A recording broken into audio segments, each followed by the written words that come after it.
going on, guys? Trill here today with a video showing you how to make money slash train Slayer. So it's a pretty straightforward video. This is obviously not for the really experienced players, just for more of the inexperienced players. But it's still good XP, and it's still definitely good good money. So today we're gonna be killing blue dragons. I'm going to be going through the armor setup real fast, as well as the ability bar setup, as well as the tactics for killing blue dragons the most effective way. Now, they're actually really weak to arrows, but as you can see, I do not have a bow. The reason for that is, personally, I've found that you kill them faster if you don't have a Zari bow. I mean, a Zari bow would be the optimal way to go. But if you kill them faster when you use dual crossbows and momentum, as well as like prayers that help your ranged. That's what I found to be the fastest and most effective way to kill them. Obviously, I don't have max gear. I don't have Pernix, which is the best range gear you can get. I'm not going to be using Pernix, obviously. This is more of the middle-ish, semi-high gear setup that I like to use. Not only can I not afford Pernix, but this works just as fine. So when you go to Worn Equipment, I'm going to go ahead and... Oops, wow, fail. I'm going to be showing you what I am wearing. So obviously I have the accumulator. I haven't done the quest to get you the better one. But it works just fine. I use broad-tipped bolts because they have the exact same damage as rune bolts, and they only cost 50 coins, especially if you've unlocked the ability to fletch them. I'm 99 fletching, so I've usually just fletched these to gain some experience, just because. I'm using dual rune crossbows, rune crossbow and offhand rune crossbow. I have Barrow's gloves because I don't have Armadillo gloves. The only thing Armadillo I have are obviously the chest plate and the chain skirt. I'm using Glaven boots because they give a pretty good life bonus and damage. Ring of Life just in case. Slayer helm for Slayer, and a Murmur for that 4.4 crit. So the critical bonus for this is actually pretty good. Let's see. What I recommend doing, if you do have 99 prayer, or 95 for that matter, if you've done the template Senesting quest, I would just recommend using Anguish. So just like you can just use Anguish like that. Use Soul Split when you get some low health. Obviously, if you're not picking up the bones and the dehides, you're going to be losing a bit of money, but I recommend using one prayer renewal for every bone run you do. This will not take long, by the way.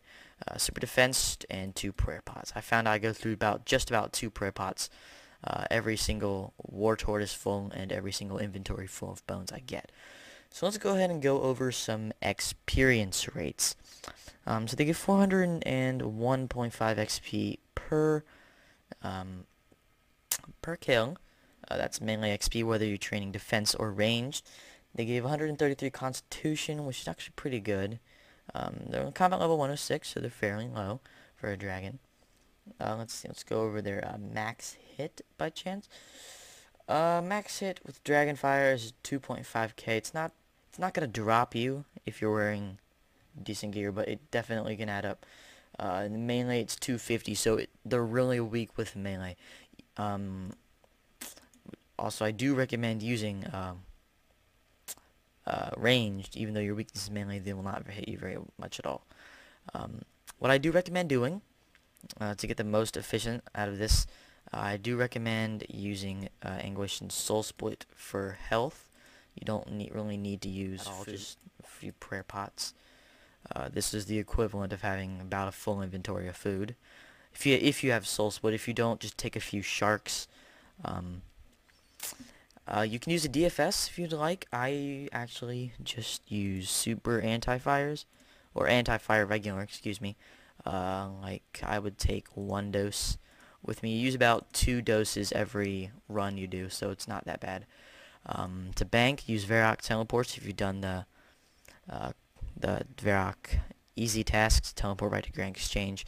The place you can kill these, what I recommend doing if you're on a Slayer task, obviously you go to the Curadel's dungeon. There's a whole bunch of, there's like 6 or 7 of them, I think, in the Ogre Enclave. So if you go there, it's obviously Taverley Dungeon. It's pretty crowded. So, I'm going to be showing you how to do the ones in the Ancient Caverns or the Curadel's Dungeon. So, let's say I'm banking at GE.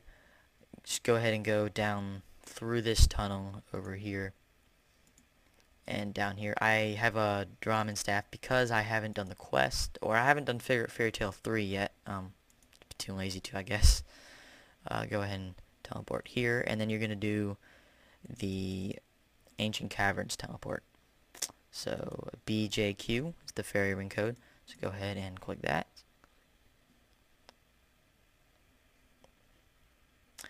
And real quick, once I get up here to Curadel, I'm going to show you what I use for my abilities.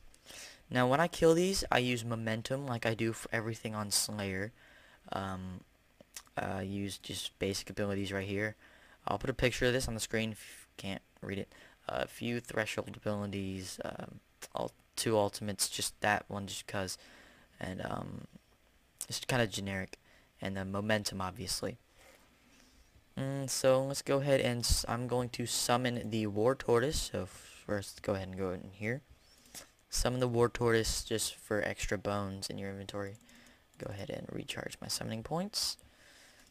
And you're going to go past the Hellhounds through the energy barriers like this. Like so, past the greater demons.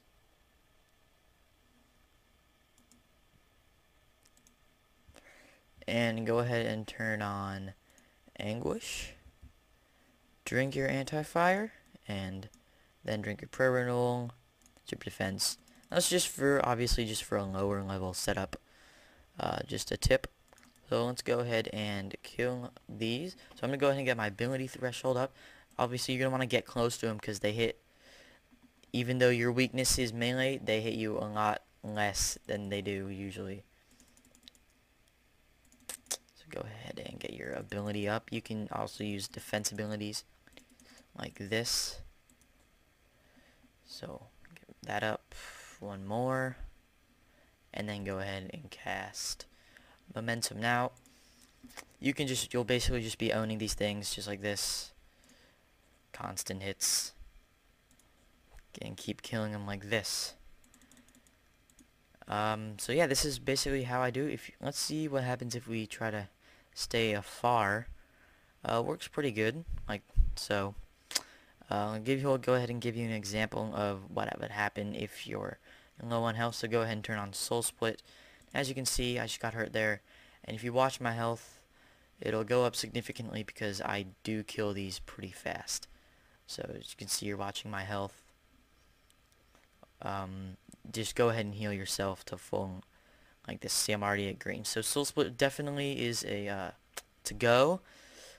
Definitely recommend Soul Split. Get up to like 600 and turn it off. Go ahead and kill these. I'll show you. I usually just spam the pile like this. Try not to pick and choose what I get. So you're gonna go ahead and collect all these. Spam the pile like this. And when you have a full inventory of things, go ahead and put it in your War Tortoise, and I'll talk to you guys once I have a full inventory. Alright, so I'm coming back on my last dragon. I've just been soul splitting. So this has really only been taking a couple of minutes, really not long at all. I've gone through just about 2 prayer pots, just about. My prayer renewal is about to end, so if you do it correctly, it's going to be perfect timing. And same with your anti-fire. So go ahead and turn these off, and I'm going to go ahead and collect the last 2 bones of which I need. I also have a full War Tortoise. Let's go ahead and take a dragon hide, drop a vial, and dragon bones. Now what we're going to do, we're going to go ahead and bank like this. You could do the Edgeville teleport if you'd like. I prefer to do this. Gonna sprint, or not sprint, just gonna run up here, like so. Go to bank, something like this. And you're going to go ahead and insert all these and insert everything in your familiar. So let's go, if we go ahead and price check these, you're going to see that we're actually making a pretty decent amount of profit. 2 prayer pots and half of renewal. It's only like 20k-ish. So go ahead, oops, fail. Gonna go ahead and price check, and we're gonna see how much money we've made. So just with this, we've made about 70k. That really only took like 3 or 4 minutes. This is really a great way to make money. Do this to 99. You'll have a ton of money and a ton of XP. As you can see up here, I'll get it so you guys can see that. That alone gave me 7.8k def XP, as well as 2.8k, almost 3k Slayer XP. So it's really pretty good XP. As you can see, there goes my Dragonfire. So yeah, this has been a little short guide. I hope you guys have enjoyed this guide, and I'll talk to you guys in the next video.